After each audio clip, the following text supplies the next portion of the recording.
Just a quick update. If you seeded your lawn this spring, you're going to want to pay attention to this video. Okay, it is the end of July, beginning of August here, 2021. And we've been really damp all spring. And I have to say, this area up top there, I seeded this spring, or I overseeded this spring because it was really thin. And it came out beautifully, but I expected it actually to completely die.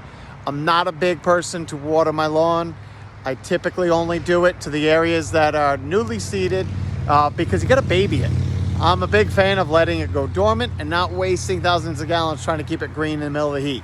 But this year we've been pretty mild. We've been very low in temperature, a couple hot spells, steady rain on and off, and the lawns have looked good. They've gone through little spells of dry, warm. But right now, weather patterns I feel like are starting to correct a little bit, and I could be wrong tomorrow, but I notice lawns are starting to go dormant. And so if you're like me and you seeded some areas under some really large trees, in my experience, those are the most vulnerable areas. Anywhere you seeded in the spring, you got to remember that that grass was a baby and it still is young. It just looks really green, and we get on to the rest of our season. We're in full-blown summer mode. We're going to the beach, we're going camping, we're going whatever you're doing except for paying attention to your lawn. And as long as it looks green, we don't look back that close at it anymore. What typically starts happening is those few weeds that made it through the spring, the baby grass starts going dormant. It has no root zone. It has no root mass to survive the summer drought. And so even though we're not getting really high, I'm noticing that these areas underneath the big canopies of those trees are thirsty and they're sucking up that moisture. And we tend to think that in the shade they're protected, but they're really not. And the trees are doing more damage than anything. You get this little bit of rain that comes around, it actually can shelter some of that rain from getting to the ground.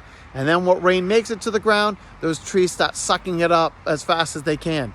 And so that baby grass in there, in just 1 week, I noticed it was half as thick, half as lush as it was last year. But if I wasn't walking over and looking at it, I would have not paid attention at all. And when I mowed this Sunday, it was a dust cloud.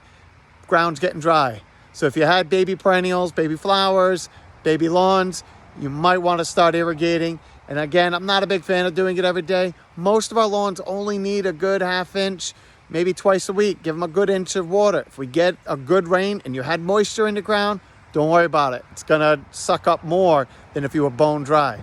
So doing a little bit of watering selectively is going to go a long ways of capturing and taking advantage and carrying these plants through the next few months.